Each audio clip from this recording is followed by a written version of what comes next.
them. But Martha, the dead man's sister, protested, "Lord, he has been dead for 4 days. The smell will be terrible."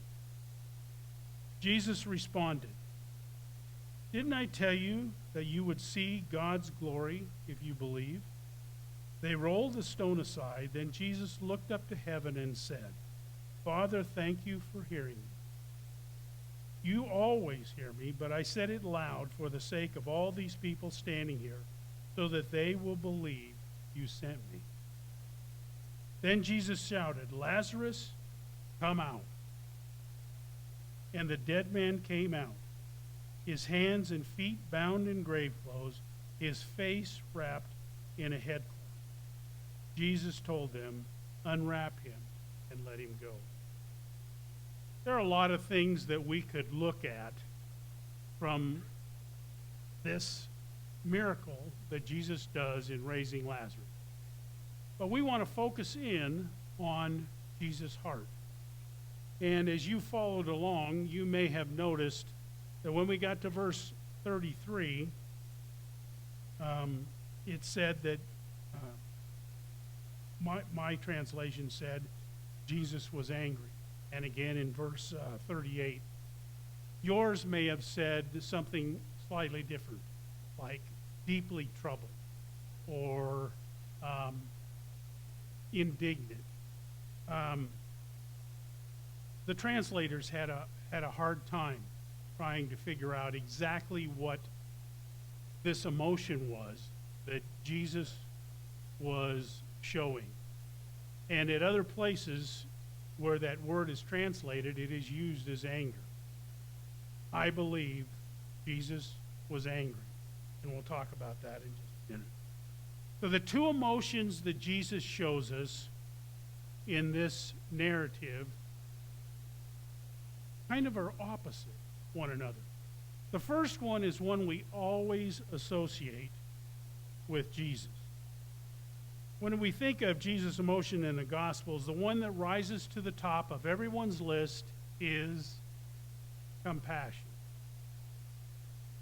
Compassion is the natural outpouring of a gentle and lowly heart. Jesus' actions of compassion are motivated over and over again by a depth of feeling. The author described it as gut-wrenching, churning that kept him healing blind and sick people all day long and touching and healing lepers who were used to being discarded because they were unclean. I would describe it this way. It broke Jesus' heart. Jesus, as the perfect, sinless human, didn't hold back.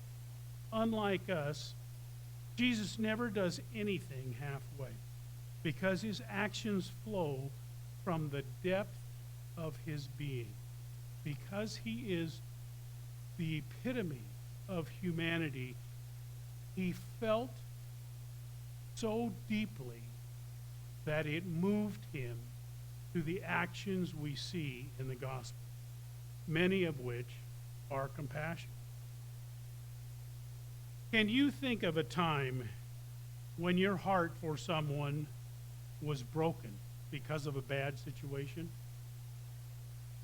Maybe God's Spirit prompted you to act more fully than you might have otherwise acted.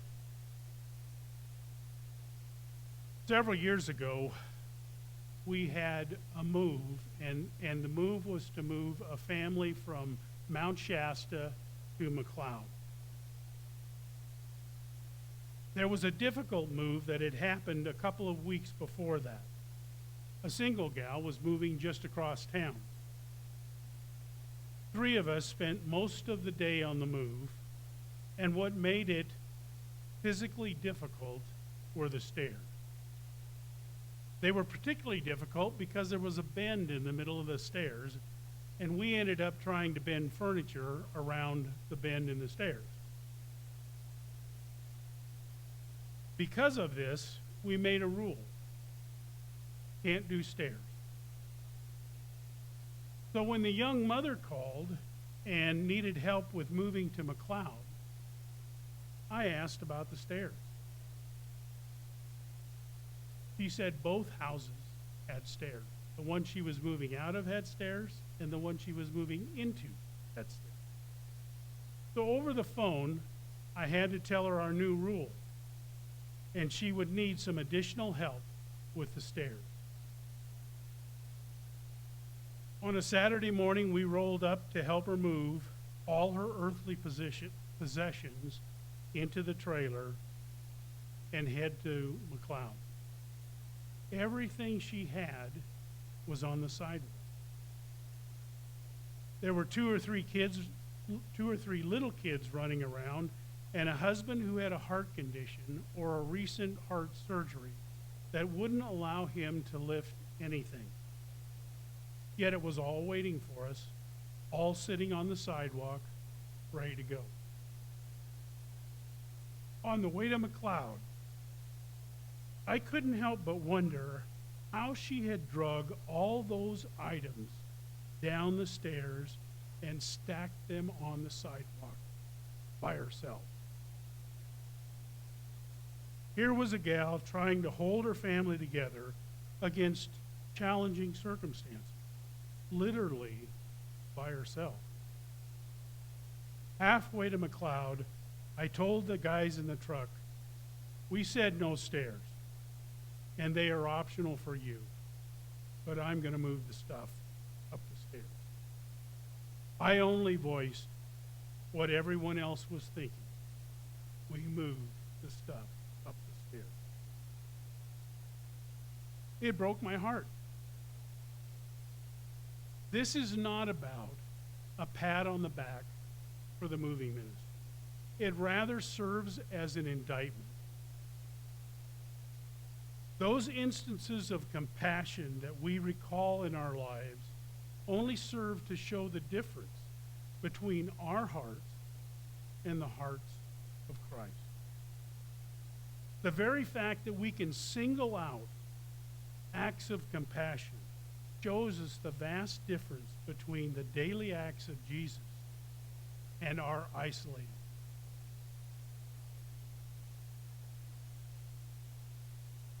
We get that Jesus felt more deeply compassionate for others than we can ever feel because he was the perfect human. And we are forever altered by sin. But how does Jesus' anger fit in all this? We're not just going to call it righteous indignation and let it go at that. Jesus at the tomb of Lazarus simultaneously had compassion and anger. How does that work? We tend to view it as we view our own lives,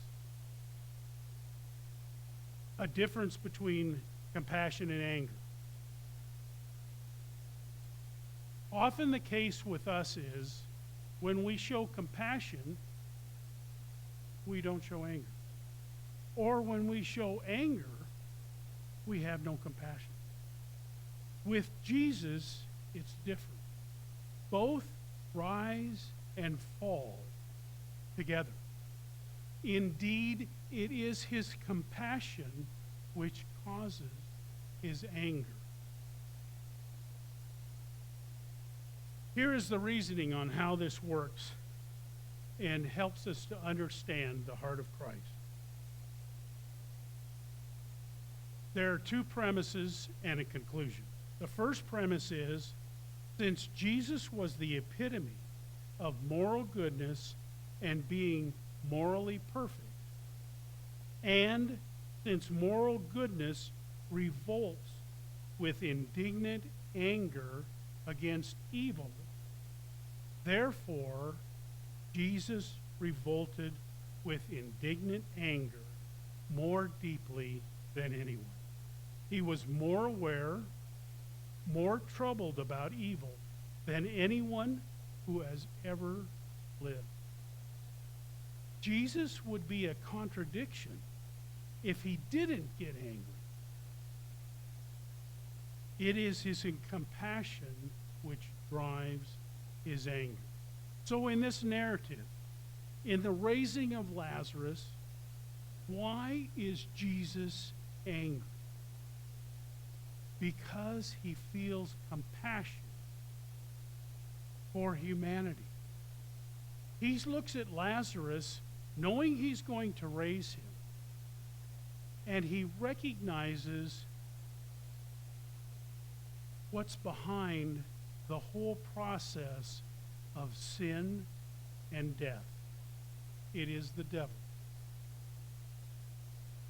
Death is the object of Jesus' anger. And behind death stands the one who has brought death, and the same one who has come into the world to destroy. I have to ask myself what that looked like standing there at the tomb of Lazarus. And we're not really told, what Jesus did to show his anger. But I rather picture it as him standing there with his teeth clenched, shaking his head. Anger at Satan, who has caused this whole mess that affects all of humanity. Jesus is showing the disciples that he's going to achieve victory over death and win their and our salvation. If you remember back,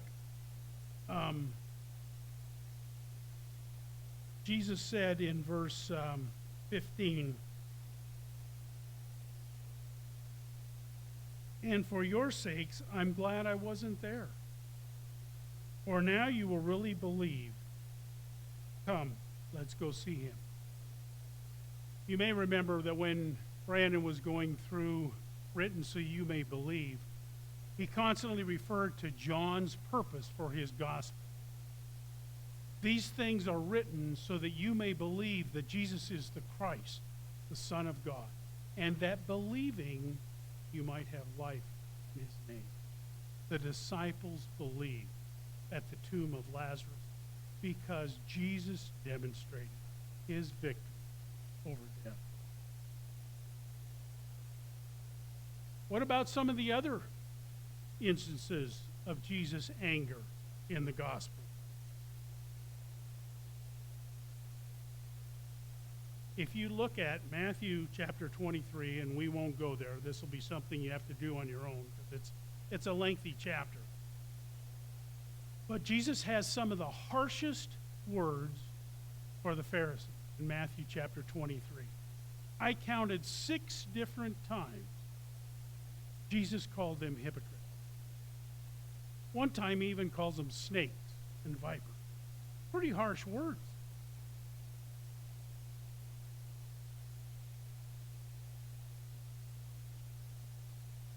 The rabbi in Jesus' day put burdens on people, heavy burdens on people. And Jesus' compassion was again driving his anger.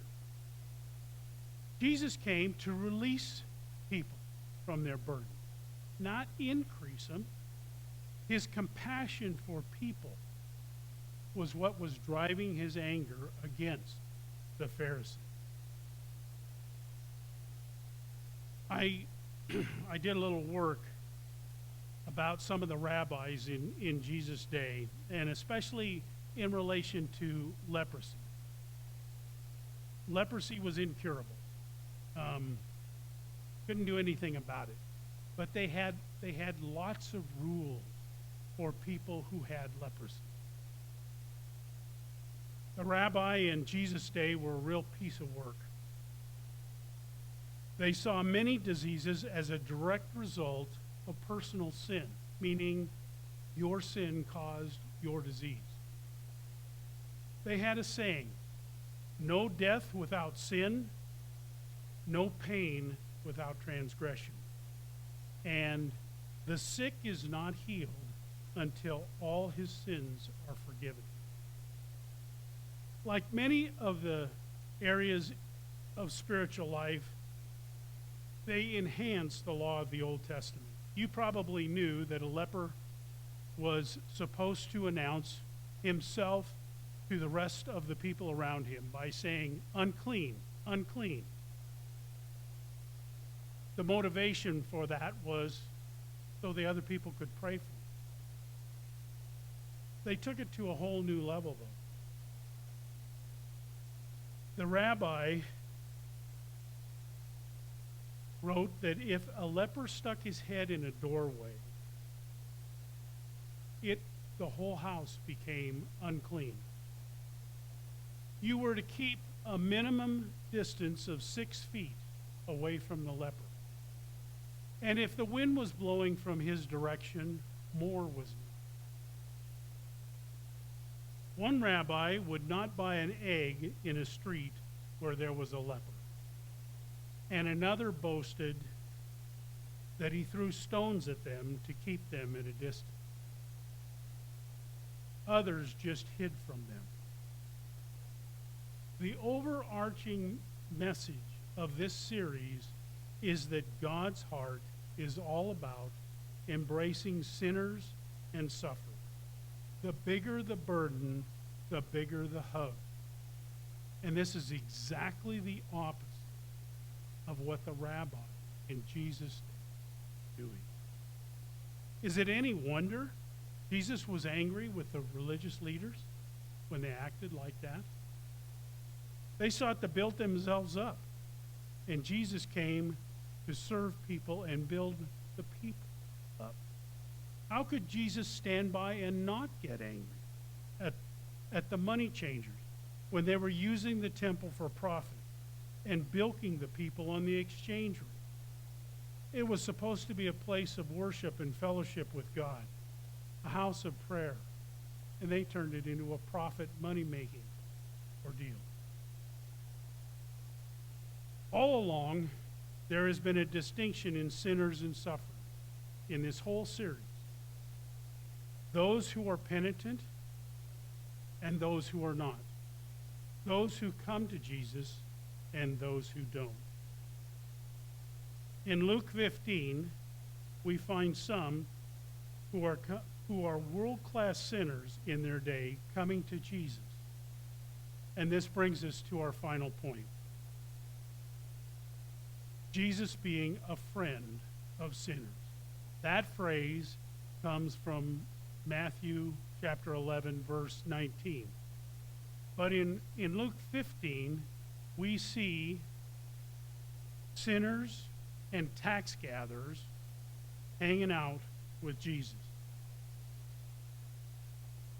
Tax collectors were the worst of the worst. It wasn't just the Pharisees who didn't like the tax gatherers. Nobody liked tax gatherers. I tried to find somebody in our society who was equivalent to what a tax collector was in the first century. There isn't anybody. Tax collectors in the first century were a combination of traders and people who thieved money from the common person. A Jewish person who willingly served Rome and extorted money from his countrymen. The religious leaders could not understand how Jesus could even associate with them. They called him a friend of sinners. Look at briefly at Luke 15. We're not going to read this because you know the story. But I want to point out a couple of things in Luke 15. Let's look at the first 2 verses. Tax collectors and other notorious sinners often came to listen to Jesus teach. This made the Pharisees and teachers of religious law complain that he was associating with such sinful people, even eating with them. So Jesus told them this story. They come to Jesus, and it's an accusation. You're a friend of sinners. How can you associate with these people? These guys are the worst of the worst. Traitors, thieves. They're at the bottom of the social scale. He's not politically correct, and he is willingly associating and spending time with them. He's drawing them into his heart. Now, if you were a tax collector or a sinner, this was a welcome change. They felt comfortable around Jesus. In today's terms, they were hanging out with Jesus, while everyone else snubs them. Jesus answers this accusation with three parables: the lost sheep, the lost coin, and the lost son. The lost son is the one that we're going to refer to. It is commonly called the prodigal son. You know the story. Everybody knows that story. What makes that story so welcome is that Jesus is taking this parable and answering the accusation that he is a friend to sinners. Perhaps more than any other parable, this one mirrors how the heart of God embraces sufferers and sinners alike. There are three principal players in this parable. A son who squandered his inheritance and is now doing unclean work, even to the point of wanting to eat with pigs.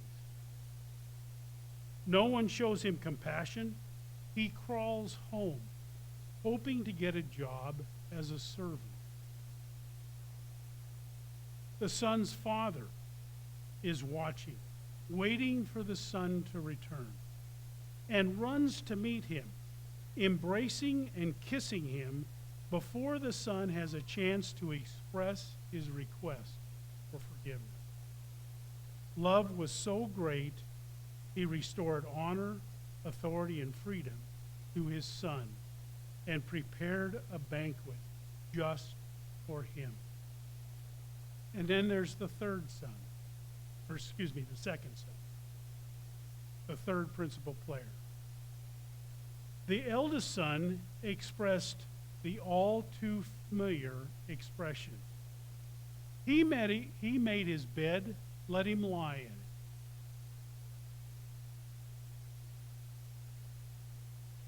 He is critical of dad's easy acceptance, and when he has been working so hard to earn dad's favor. The picture this parable paints is one of a father's grace and love.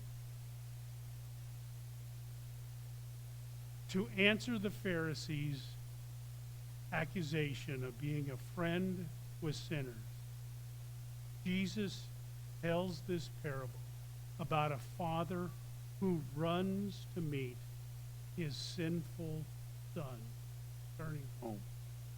That's the picture we get of the Father's embrace, of us coming to Jesus with our sins and our burdens.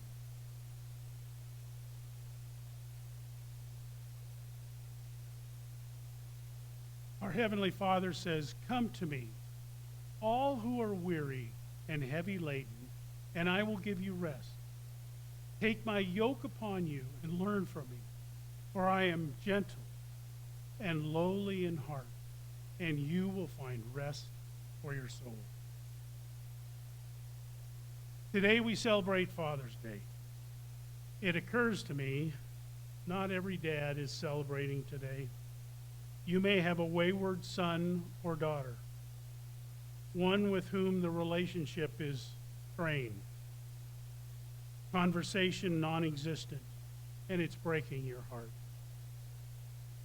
If you would like to pray about those strained relationships or anything else, look me up after the service. I would love to pray.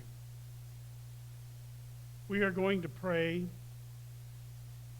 and then the worship team is going to come up and close us with some singing. But before we start singing, we're going to take just a moment for you to reflect, just between you and God. Are there any sinners here? Is there anyone who is burdened? A compassionate bear hug awaits those who call on Jesus. The reason you're there does not diminish the squeeze of his arm. Let's close in prayer.